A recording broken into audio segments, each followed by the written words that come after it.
everybody. Sean and Kelly here, Price and Price Group of Samson Properties, and what are we talking about today? Today we're talking about you're fired. Oh my goodness, what happens when your relationship with your realtor goes bad? Bad subject, but you know, it needs to be discussed. All right, here we go.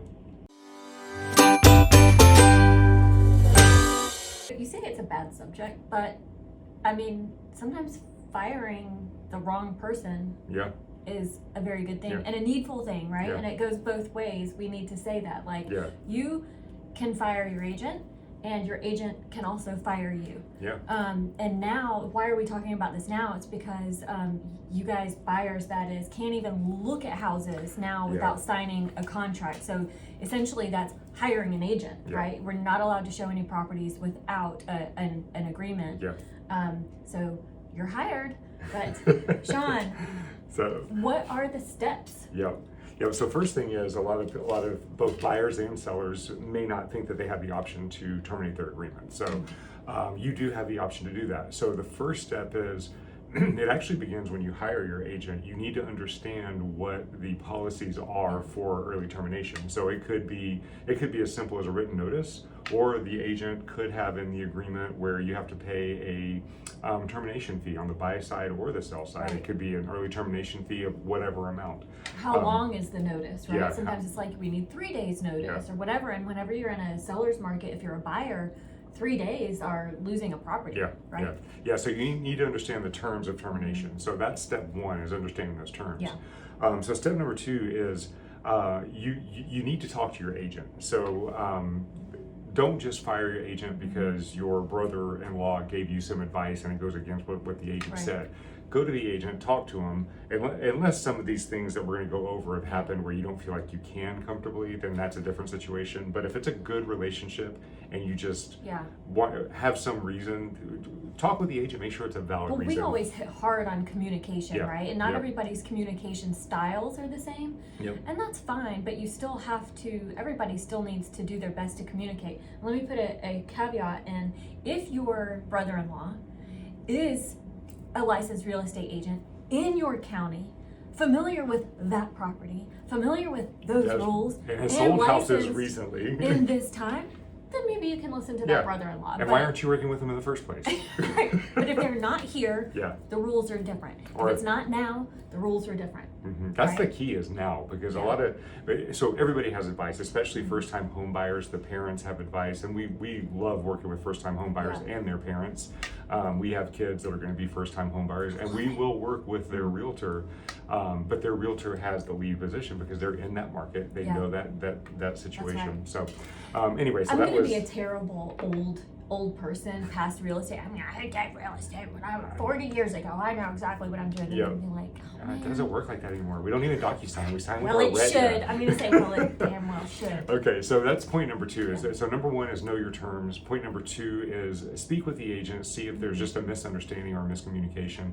And then if it's a non-resolvable situation, point number three is you have to meet the terms of the agreement, whether it's written notice, whether it's a certain time frame, whether you have to pay a cancellation fee. Whatever it is, meet those terms and you can terminate your agreement. Now, it's really, really important. You cannot enter into another agreement with another agent until your current agreement is terminated. Officially terminated. Right? Because you have to approve that written notice. That has to be terminated, and there are things to take into consideration. For example, if you're not hiring another agent, you may have a window in your agreement of time where if you do a transaction on something that this agent showed you or a buyer that this agent brought to your house, they still get the commission. So you need to understand those terms as well. So you need to be in full understanding. And that's a very, very good point. And that's to get past the people who feel like, oh, well, I'll do the agreement, get into the agreement to get shown all the properties, and then I'm gonna like backdoor my way in with the seller, like if I'm a buyer, or vice versa, and terminate the agreement. We're going to come to our own terms because we're like super smart and can do this.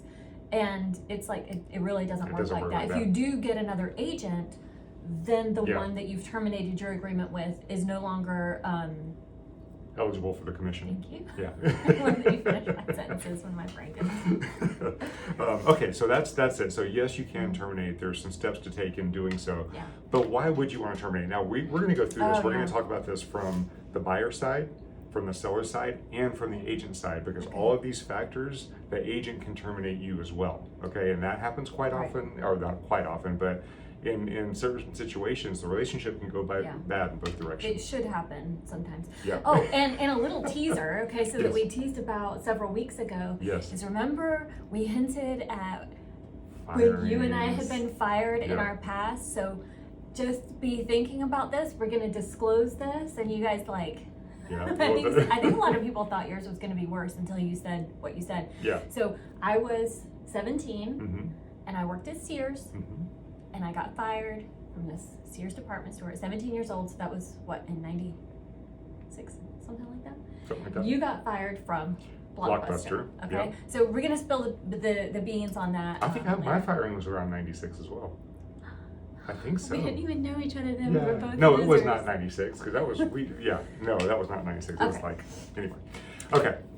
All right, ready? Yes, let's talk about those reasons. All right, so reasons why you may fire your agent or why your agent might fire you. Can I take number one? You take number one. If they're unavailable. Okay, this buy side, if they're unavailable to show you properties when you need to see the properties, that does not work, right? Especially in a seller's market, which we're still in, even though it's slowed down a little bit, you've got to see the properties right when they're there, available, and when you can. Yep. Now, does that mean that they always need to be the exact one? Not necessarily. Like sometimes there's someone on their team, or they hire a showing agent to do that. But I mean, you've even done that, like we have. But you're always the one scheduling the appointments, conversing with the listing agent, and following up with Which them. we'll talk about that in one of the other points. So talk to me about availability on the sell side. Yeah, so on the sales side, you have to be available to, number one, to answer questions. You have to be available when agents are calling to ask questions. A lot of listing agents do not like phone calls, and they will respond to text at their own convenience, but they may not be able or may not be available to confirm appointments, or they may not be available to answer questions, so the buyer just goes on to another property. Right.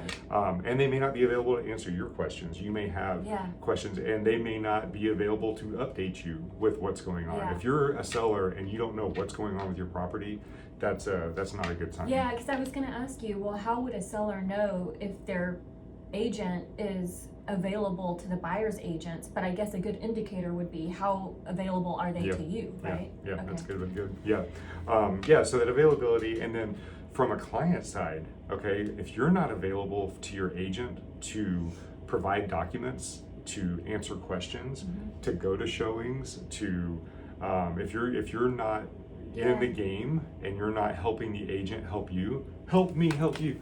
If you're not doing that, that can destroy a transaction, and that can lead to a lot of frustrations and ill will. So that could be a situation where the agent might actually terminate with you. Yeah, that's true. And the sell side, if like you're listing it to sell, but you're declining showings because you're not making your property available for showings, or sometimes even worse, you're accepting the showing request and then you're not leaving and you're staying home for the showing. And you're that's not opening the door for them. Yeah, so that availability from the clients and like with the buyers, I guess that would be like, hey, if it's almost like sometimes they can get really happy to get under contract and you've gone through the terms, but then it's like, well, you have to be available to meet the deadlines. You have to be available to send your deposits, and you have to be available for this. And if that goes south one time, it's kind of like, whoa, we need to have a serious number two communication, right? So we'll have situations that will come up where, so in Northern Virginia, for example, a day ends at 9 p.m. So if you have a contingency that ends at 9 p.m. or that ends on a certain day, that sometimes a buyer will be like, oh, I'm going out to dinner, I won't be able to respond to you until after 10. It's like, you have to do this, get a or granola you bar. lose. Yes. During this process, have granola bars That's with right. you. That's right. All right. So unavailability, it works both ways. Number two. The second one we segued into is the lack of communication. And that's the feedback. Okay, so you would fire your seller's agent if they're not providing feedback. Say they're holding your house open, but they're not telling you how many groups came in, how many were unrepresented, how many are interested, what was the feedback, what did they think about it? What did they say about the property? What negative feedback? If your agent's afraid to give you negative feedback, that's not a good agent, because that's what you need to know, how you're performing and how the market's perceiving you. Right. Yeah. Your product, not you. Your product. Because you can't take it personally, right? Yeah. We always say that your house is the product. That's right. As far as also not just feedback on open houses, but when other agents are showing the property, and that's one thing that you run into a lot, right? Yeah, so in our system, for example, what we do, we require agents to schedule online. Once they come in and show the property, they start getting alerts. Hey, we need feedback, we need feedback. I'd say 10% of agents actually fill out that form, and of those 10%, maybe 10% give meaningful feedback. Most of them just say, interested, yes or no, and then they're done. And that's just to get it out of their inbox. So as a listing agent, you've got to actively call that agent. You've got to talk to the agent, find out what the feedback was, what the feel was from the buyer.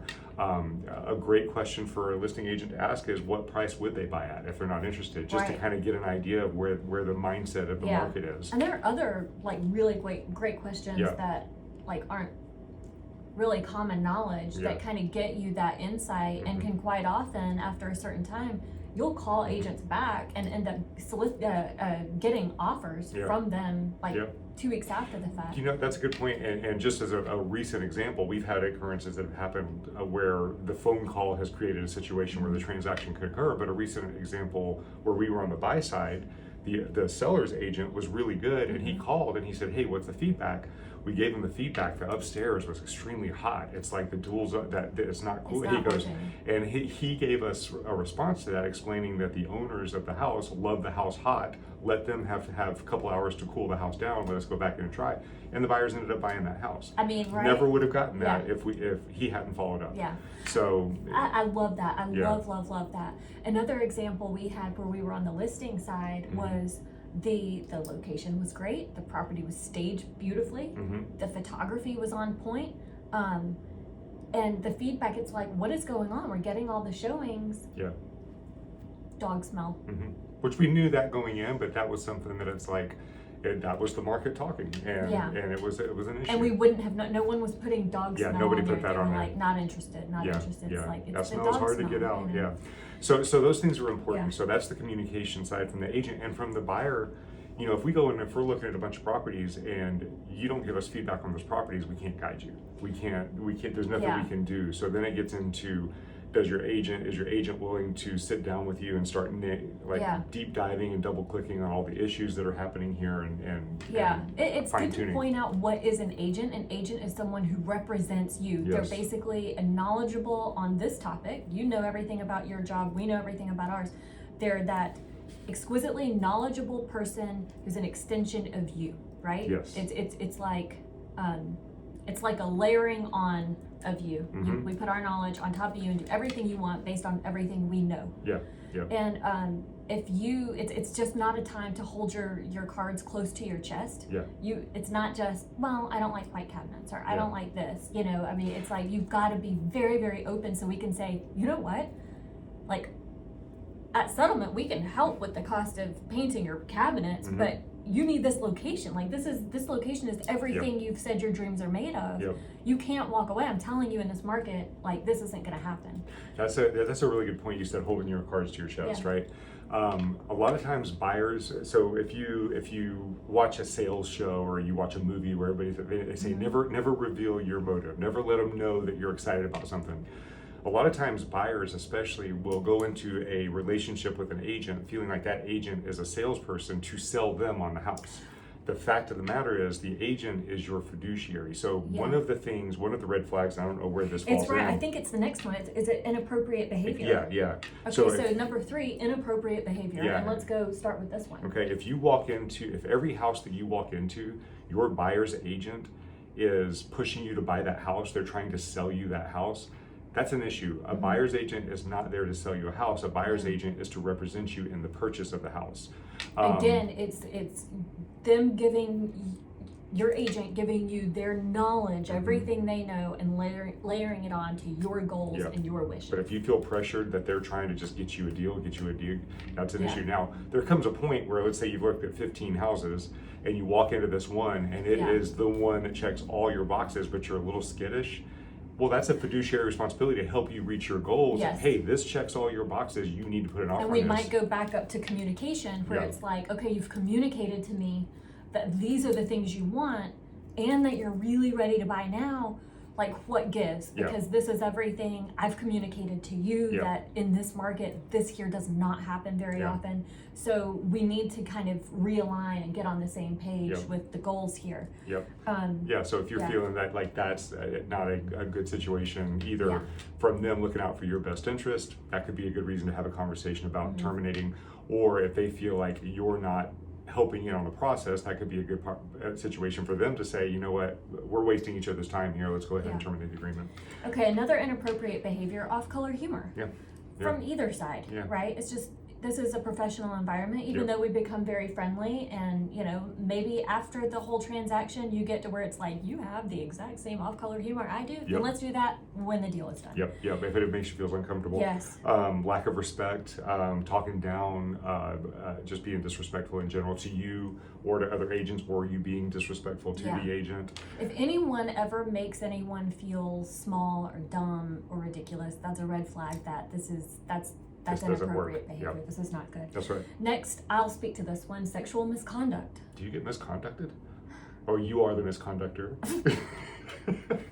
Well, no, that happens. And let me just let you... Because you're in houses alone with these people, in both sides. Let me let you, buyers, everyone know that a lot of us real estate women, we're packing, okay? We have concealed carry. We have training. If we're uncomfortable with guns, and we've said that to you, we're packing some other like hidden superhero tactic. It's you got to protect yourself. We're oftentimes we have people like silenced in our pockets if we get weirded out by somebody. So just don't. Okay. And then the last one in this category is ethical things. So an example of this would be we had a transaction that was happening. It was a seller. This is a really good example. I think I know where you're going with this. And it was a battle between us and another agent, and it was actually looking to purchase the home. This was going to be an investment property, and the other agent came in and was basically willing to do a short sale on this property. And on a short sale, the seller is not allowed to get any money because the bank is losing money.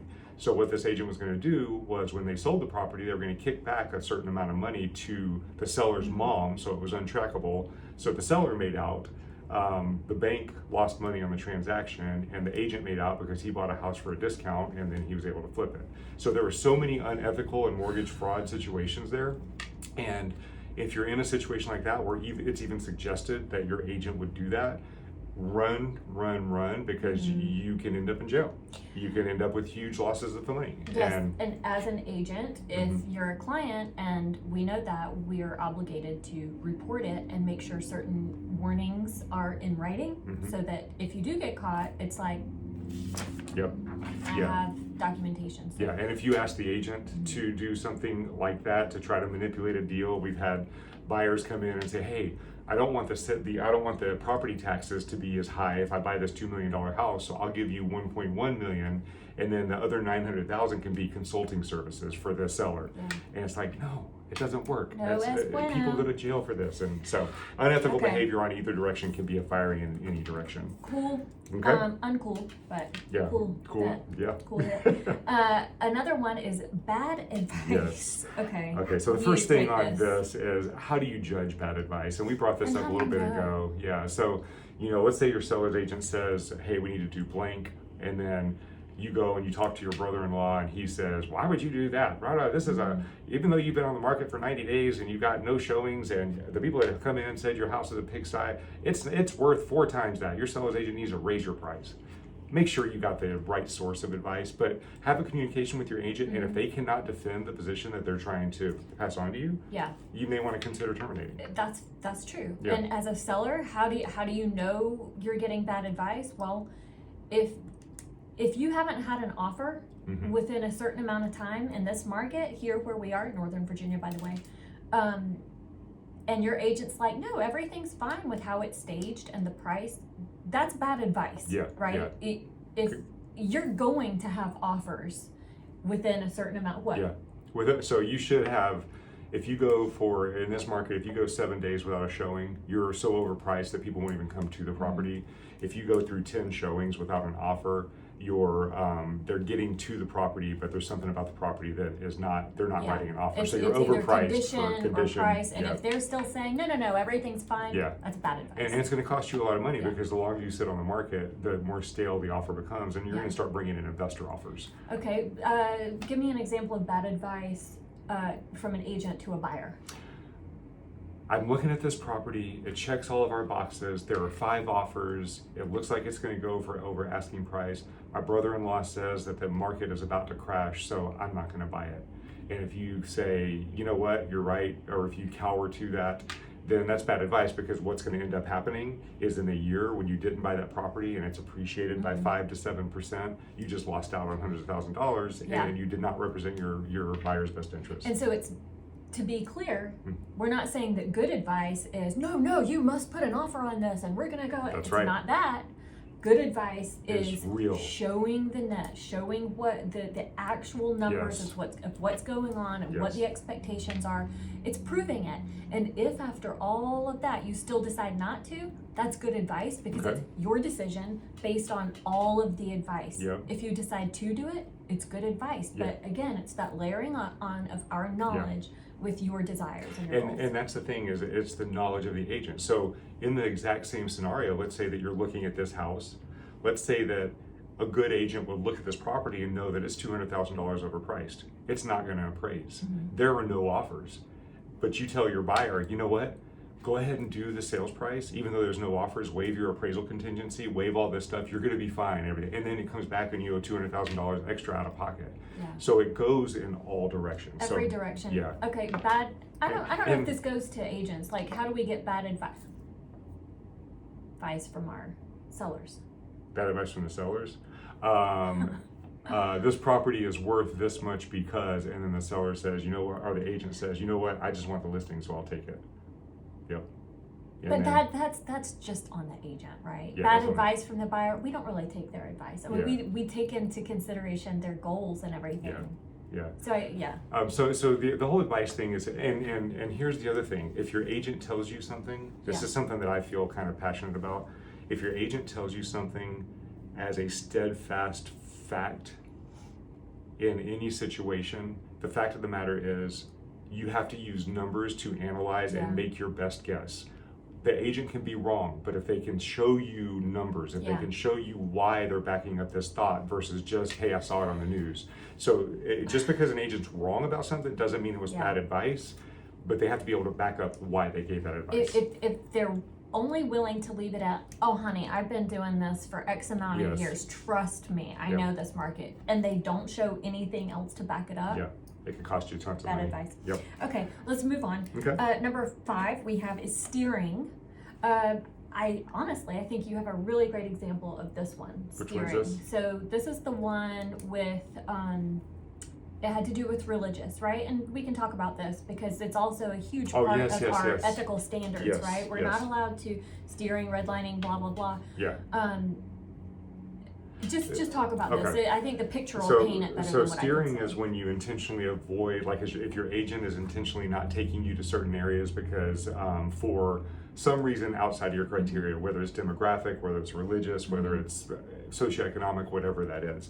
An example of a buyer trying to steer us, and we had to have communication about this. We had a group of buyers that were of a certain religious faith. We went into 2 different houses that were of a different religious faith, and when the buyers walked in, they could tell, because for whatever reason, they could tell that the owners of the house were of a different religious faith. And because of that situation, the buyers got to the point where they said, hey, we don't want to see any more houses that have this type of name because we know they're going to be of a certain religious faith. And we can't do that. We cannot do that. We can't, we won't. Yeah, and so that's in a situation where the buyer would be fired. But same thing for an agent. If they say, hey, you don't want to go there because that's steering. We know you're like this and you're I can't even say any of it. That's it makes me feel too icky. Yeah. So this that is kind means of this is kind of a subcategory of the unethical that we talked about. We can't break fair housing laws. The inappropriate behavior. Yeah. Passed off. Can I take this one? You can, and remind me that I want to say something about what you said earlier, and hopefully I'll remember. Go ahead and say it now. Hopefully I'll remember it. So you're buying me time. Oh, I got it. Okay. So we were talking about earlier being available, and let's say that you're like, if we, for example, if we have an agent show a property for us. We're scheduling the property, we're doing the pre-property research, we're doing the follow-up with the agent. We're following up calling or texting you. Yeah, we're following up with you to get your feedback, we're noting the feedback, we're providing the sellers, the showing agent with all the details of what you're looking for. They are basically taking you to the property and letting you in. We still fully represent you. It's kind of like your Uber Eats delivery driver. Yeah. Right? They're only bringing you the food. If you have a problem with your order, you're not calling them. You're calling the restaurant, right? That's so great. Good at these. So one of the passed off situations might be if like your buyer's agent has one of these showing agents that they use all the time and they just pass you off to them and then they just come back in at the end of the transaction and collect the commission. If you're That's not representation. That's not representation. Yeah. Or if they pass you off to another team, like this happens. Another team member. So this happens a lot. Sometimes clients think that the bigger the real estate team is, the better they're going to be served. And we get a lot of clients who have had to fire their agents because, and this is one of the biggest reasons, they feel passed off. They initially met with someone amazing, one of the team leads that we see everywhere all around town, but then they're like, I never heard from him again. I was always working with I was with the co-buyer agent or the co-seller's agent, and they're new, and I like them, they're great, but I could tell they're new, and I wanted to work with this person. So that's a big thing. Is okay, are you going to pass me off, or are you my agent, or is the team at large my agent? Yep. So that's something that if you feel passed off, and don't pass us off to your dad at the inspection. I know my dad would attend my home inspections too. I say this all the time, he built the house I grew up in. He knows what he's talking about. I would probably take my dad to the inspection, much to my agent's chagrin. But you wouldn't pass it off. You would be there. I would be there. But I would pass off my opinions to my dad. An example. You can do it. I would do it. An example of passing off from the client side to the agent. Let's say that you're a client, you have all this criteria, we set everything up, but you never attend a showing. You have a representative that goes and attends that showing. We see this in a lot of higher end stuff. Yeah. And the agent can't have a real conversation. And let's say you've done 20 of these showings and you don't even know what the buyer's thinking anymore. That agent might terminate that agreement because they can't get to the source. Yeah. So you actually can pass your agent off as well. Yeah. So it goes both ways. Yeah, it does go both ways. All right, and number 7. An unwillingness to serve. Yes. I will never be unwilling to serve you. Same, and we would never be unwilling to serve our client. You take over what this would look like from a buyer's agent side. So from a buyer's agent perspective, so to start this off, 99% of what all realtors do is unpaid. Everything we do is not paid until we get to the closing table. So we don't get paid to show a house. We get paid way too much. That's a load of honky. Yeah, we don't get paid to show houses. We don't get paid to list houses. We get paid to serve our clients and bring about a successful transaction. So unwillingness to serve for a buyer would be, hey, we just went and looked at this property and you didn't like the property so much, but you really love the neighborhood. Well, we're going to call everybody in that neighborhood to see if we can find an off-market deal. Whether it's listed or not. Yeah, we're going to send letters. We're going to try to find you we don't get paid for any of that. Right. And that buyer may end up never buying a house. So we just put that money out there for nothing, or that time out there for nothing. Going and door knocking sometimes. Just different things that you do that don't give a return. If your agent is not willing to serve you to carry out and help you achieve your goals, that's not an agent looking out for your best interest. Just going and opening doors does not count as service. You could just have an Uber driver. What about from the seller side? Okay, seller side, that's going to be if they're not willing to hold your house open, they're not willing to obtain staging advice for you. They're not willing to start trying to coordinate contractors for any kind of work like that. They're not willing to door knock the neighborhood, Actively market the property to everyone in the neighborhood, to send out flyers or postcards or whatever to people whose rents are about to expire, who are in this area. So all of these things, unpaid, we pay for it. They're unwilling to pay for your photography. We pay for your photography, and that's. They tell you that taking a picture on a phone is good enough. Yeah. Don't ever do that. We would fire unwilling clients who were just unwilling to cooperate. I guess unwilling to cooperate, and I This guess that goes into. I'm not an Uber showing agent. Yeah.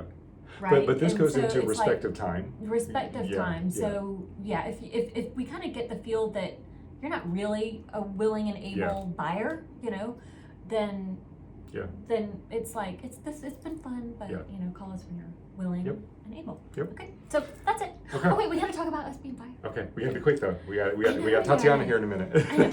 Okay. Okay, so you go first. Okay, I was fired from Blockbuster Video, one of my favorite stores ever, and I'm so sad that they went out of business. We had so many great family memories of this place. So I was fired because I was a horrible employee. I hated the job. I put no effort into the job, and I rightfully was terminated. That's it? It's boring, but I deserve it. Yeah, so now let's hear about yours. Well, mine's real bad compared to that. Yeah, I was just a bad employee. I was a great employee, okay? A lot of people liked me. I got fired for a physical altercation with a coworker. She got in a fight, like a fight. Yeah, we were opening up. No customers were there. She's not a fighter. I'm the youngest of three. So, okay, I'm the youngest of three. I'm not that great at fighting, and I'm kind of small. Yeah. But I'm scrappy, and I kind of have an attitude. Yeah. And I don't know, right? I don't know who touched the other one first, but I do know that I felt Tamika's breath first. And so that was physical, it was right? Self-defense, right? It, anyway, so she got fired for fight. So she wins. Shame. I don't kick off like before. I'm all relaxed. I'm all reformed. I ain't a firestorm. Yeah, I'm not like that anymore. She wins. Shame. A fight, right? Okay. All right, guys. Well, hopefully this is helpful. If y'all have any questions about this. And I didn't deserve whatever she was saying to me either. You might have. It still really hurts my feelings. But I am glad that we got caught because yeah, I would have. I might not have a nose. All right, but we'll see you guys on the next video. Bye.